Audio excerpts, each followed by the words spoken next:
तो आइए आज हम interchange of affirmative and negative sentence पे चर्चा करेंगे कि अफर्मेटिव सेंटेंस को नेगेटिव सेंटेंस में कैसे इंटरचेंज किया जाता है।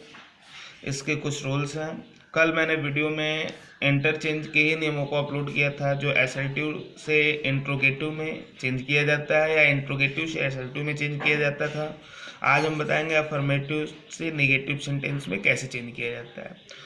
देखिए, पहला रूल्स है विलोम शब्दों से पूर्व नॉट लगाकर, यानी कि जो भी हमारा एडजेक्टिव होगा उसके पहले हम नॉट लगा लेते हैं, सी नेगेटिव सेंटेंस बन जाते हैं। यानी कि जो एडजेक्टिव और एडवर्ब होता है उनके पहले यदि हम नॉट एडवर्ब का प्रयोग कर देते हैं तो नेगेटिव सेंटेंस बन जाते हैं। जैसे कि Sita is a beautiful girl, इस वाक्य को अगर हमें नेगेटिव बनाना है तो देखिए, आप ब्यूटीफुल का अपोजिट वर्ड अगली होता है, तो यहाँ पे एन अगली ए ब्यूटीफुल लगा हुआ है, चूंकि ए लगा हुआ है ब्यूटीफुल के पीछे, लेकिन यहाँ अगली है इसलिए एन लगा हुआ, आपको घबराने की जरूरत नहीं है। तो सी इज नॉट यहाँ ब्यूटीफुल के पीछे यानी अगली इसका अपोजिट होता है, नॉट लग गया, she is not an ugly girl, ये नेगेटिव हो गया। दूसरा एग्जाम्पल और एक लेते हैं, ही लव्स ड्रिंकिंग, इसको नेगेटिव बनाएंगे तो देखिए ये प्रेजेंट इंडेफिनिट से बिलोंग करता है। ही डज नॉट, अब लव्स का अपोजिट हेट होता है, डज नॉट हेट ड्रिंकिंग, ठीक है। अगला एग्जाम्पल और, I was doubtful whether he went there, इस वाक्य को हम बनाएंगे तो आई वॉज नॉट, डाउटफुल का अपोजिट श्योर होता है, I was not sure whether he went there. इस प्रकार से हम इस वाक्य को बनाते हैं। दूसरा नियम होता है डिग्री ऑफ कंपैरिजन में बदलकर, यानी कि कुछ वाक्य ऐसे होते हैं जिसे हम डिग्री को बदल दिया जाता है तो वह नेगेटिव अवस्था में आ जाता है। जैसे इसके कुछ नियम हैं। यदि कंपैरेटिव डिग्री का वाक्य अफर्मेटिव है, कल मैंने इससे रिलेटेड कुछ आपको पैटर्न बताया था कि यदि सेंटेंस अफर्मेटिव हो तो उसको चेंज करेंगे तो क्या होगा, यदि सेंटेंस इंट्रोगेटिव है तो क्या होगा। तो कुछ उसी से रिलेटेड आप उसके ही कुछ हिस्से को लेंगे। यदि कंपैरेटिव डिग्री का वाक्य अफर्मेटिव है तो निगेटिव बनाने के लिए पॉजिटिव डिग्री में नॉट का प्रयोग कर लेते हैं। मतलब समझ में आ रहा है, यदि कंपैरेटिव डिग्री का वाक्य अफर्मेटिव है तो निगेटिव बनाने के लिए पॉजिटिव डिग्री में नॉट का प्रयोग करते हैं। जैसे देखिए आप, Ram is visor then Mohan, अब यहाँ पे राम की तुलना मोहन से की जा रही है और देन लगा हुआ है, तो आप समझेंगे कि देन है इसलिए कि कंपैरेटिव डिग्री है। और वाइजर, देखिए कंपैरेटिव डिग्री का एक और पहचान बता देता हूँ कि कंपैरेटिव डिग्री में या तो आप मोर, टू साइलेबल के वर्ड में मोर या ई आर लगाएंगे, तब यहाँ ये डिग्री अर्थात ये एडजेक्टिव अपने वर्ड में कंपैरेटिव वर्ड में दिखता है। जैसे देखिए वाइज, वाइजर में ई आर, वाइजर क्या टू साइलेबल के वर्ड होता है यहाँ पे तो मोर लगता है। तो इसलिए देखिए Ram is visor then Mohan, अब इस वाक्य को हम चेंज करते हैं निगेटिव में। तो मोहन, अब चूंकि मोहन को पहले लाएंगे, मोहन क्योंकि तुलना इसी से हो रहा है राम और मोहन से, तो मोहन इज नॉट, नॉट हो जाएगा। अब सो चूंकि हम इसको निगेटिव बना रहे हैं, कंपैरेटिव है, कंपैरेटिव में अफर्मेटिव है तो निगेटिव बनाएंगे तो यह जो है पॉजिटिव निगेटिव होगा। तो Mohan is not so wise as Ram, और उसका नियम होता है कि जो पॉजिटिव डिग्री होता है उसका निगेटिव सो वाइज यानी कि सो एज में आता है।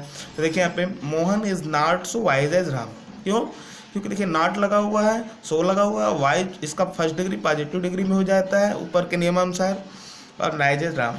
इसी प्रकार यदि पॉजिटिव डिग्री का वाक्य अफर्मेटिव है, यदि पॉजिटिव डिग्री का वाक्य अफर्मेटिव है तो निगेटिव बनाने के लिए कंपैरेटिव डिग्री में नॉट का प्रयोग करते हैं। यानी कि जब हम पॉजिटिव डिग्री का वाक्य अफर्मेटिव होता है तो निगेटिव बनाने के लिए क्या करते हैं, कंपैरेटिव डिग्री में नॉट का प्रयोग। जैसे यहाँ देखिए, your brother is as wise as you, यहाँ पे एज आया हुआ है इसलिए पॉजिटिव डिग्री, हम निगेटिव बनाएंगे यू आर नॉट, अब ये वाइजर का wiser comparative degree, you are not wiser than your brother. तो इस प्रकार इस वाक्य को चेंज कर लेते हैं। तीसरा नियम है, जिन वाक्यों में एलोन या वनली शब्द आए तो उन्हें हटाकर वाक्य के प्रारंभ में नन बट लगते हैं। मतलब या तो एलोन आता है या तो वनली आता है, दोनों वाक्यों में यदि दोनों शब्दों में से कोई एक शब्द यदि वाक्य में आता है तो उनको हम हटाकर और नेगेटिव बनाने के नन बट का प्रयोग करते हैं। किसका प्रयोग करते हैं, नन बट का, याद रखेंगे आप। जैसे वाक्य देखेंगे, Sohan alone got the prize, इस वाक्य को हम बनाते हैं निगेटिव में तो क्या करते हैं, नन बट पहले लाते हैं, मैंने आपको बताया एलोन के लिए, और जब एलोन के लिए नन बट का प्रयोग करेंगे तो एलोन हट जाता है। तो Sohan alone got the prize, इसमें none but Sohan got the prize negative हो गया। एक और example, only fool could have done it, इसको नेगेटिव बनाएंगे तो देखो ओनली के लिए भी none but a fool could have done it, इस वाक्य को ऐसे बनाएंगे। अच्छा, ट्रांसफॉर्मेशन में मैंने आपको पहला रूल बताया था, अगले रूल में यही दिखाया जाएगा कि टू को सो और डैट को कैन नॉट या कुड नॉट में बदल कर। मतलब पहले हम ट्रांसफॉर्मेशन आपको पहला बार जब मैंने बताया था तो उसको मैंने बताया था कि एडवर्ब टू के जगह पे रिमूव करके सो का प्रयोग या डैट के जगह पे कैन नॉट और कुड नॉट का प्रयोग कैसे किया जाता है। तो आप देखेंगे इस तरह के भी वाक्य में ऐसा भी प्रयोग करके हम जो है अफर्मेटिव वाक्य को नेगेटिव बनाते हैं। जैसे आप देखेंगे he is too weak to run, ये वाक्य है, इसको नेगेटिव बनाएंगे तो टू को शो में बदल दिया जाएगा ही इज शोविंग दैट। अब यहाँ पे को सब्जेक्ट ही छुपा हुआ है, he can not run, can not लगा हुआ है, चूंकि मैंने आपको बताया कि कैन नॉट क्यों लगा है, क्योंकि यहाँ देखो प्रेजेंट केस रहती है इसलिए कैन नॉट, अगर यहाँ पास्ट होता ना तो कुड नॉट होता। एक और वाक्य her love has been too deep to forgotten, इस वाक्य को नेगेटिव बनाओ तो her love has been so deep, too को सो में her love has been so deep that it can not, it का मतलब यहाँ पे एक्सप्रेशन दिया जा रहा है कि हर लव उसका प्रेम, इसलिए इसका इट का प्रयोग, her love has been so deep that it can not be forgotten, जिस फॉर्म में वैसे फॉर्म में रहेगा।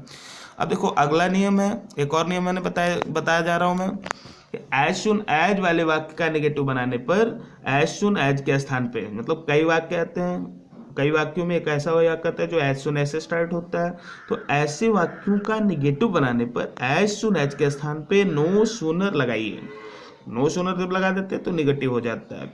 और इसके बाद अफर्मेटिव सेंटेंस की वर्ब को इंट्रोगेटिव में बदल दीजिए, ठीक है, मतलब उसको रूप जो है इंट्रोगेटिव कर दीजिए। तो जब इंट्रोगेटिव देंगे तो उसका जो नियम होता है इंट्रोगेटिव का, हेल्पिंग वर्ब पहले आता है, सब्जेक्ट आता है, मेन वर्ब आता है, मतलब इस रूप में उसको दे दीजिए। और तब दोनों क्लास के बीच देन का प्रयोग कर दीजिए, मतलब जो दो क्लास बनेगा तो दोनों के बीच देन का प्रयोग करेंगे। वाक्य के अंत में प्रश्नसूचक चिन्ह नहीं लगाएंगे।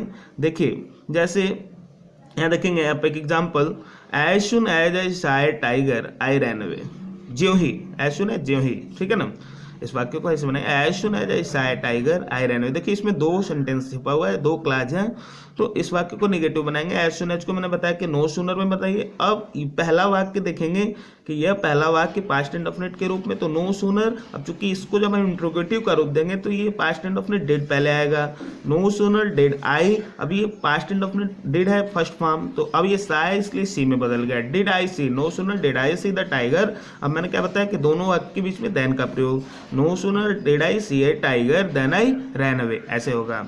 अच्छा, एक और नियम मैंने आपको बताया, मैं आपको बताने जा रहा हूँ कि डिड नॉट फेल का प्रयोग करके अफर्मेटिव सेंटेंस को नेगेटिव में बदला जाता है। जैसे कुछ वाक्य ऐसे होते हैं जिनको आप डिड नॉट फेल का प्रयोग करके भी अफर्मेटिव सेंटेंस को नेगेटिव में बदलते हैं। जैसे देखिए I saw the red foot last year, ठीक है, तो अब इस वाक्य को नेगेटिव बनाना है बिना सेंस का चेंज किए हुए, बिना सेंस परिवर्तन किए उस वाक्य को नेगेटिव बनाइए। आई डिड नॉट फेल, देखिए यहाँ पे did not fail, I did, चूंकि ये पास्ट इंडेफिनिट है इसलिए did not fail, I did not fail to see the Red Fort last year. इस वाक्य को, मतलब ऐसे वाक्य को इस तरह से डिड नॉट फेल का यूज करके भी बना सकते हैं।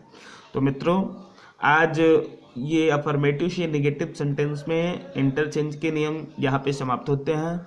अगले वीडियो को मैं इसी समय और इसी तरीके से कल अपलोड कर दूंगा और फिर इसी समय मैं आपसे अपलोड करके इसी साइट पे मिलूँगा। यदि इन वीडियो को देखें आप और इन वीडियो को देखने के बाद यदि किसी भी प्रकार की कोई दिक्कत आती है तो आप हमें कमेंट बॉक्स में कमेंट कर सकते हैं या मेरे नंबर पे कांटेक्ट कर सकते हैं। मेरे नंबर भी आपको इस यूट्यूब चैनल के अंदर मिल जाएंगे जो 7052178834 के रूप में है। आप लोग बेहिचक इस पे कॉल कर सकते हैं, कमेंट बॉक्स में लिख सकते हैं यदि किसी प्रकार की कोई दिक्कत है तो। धन्यवाद।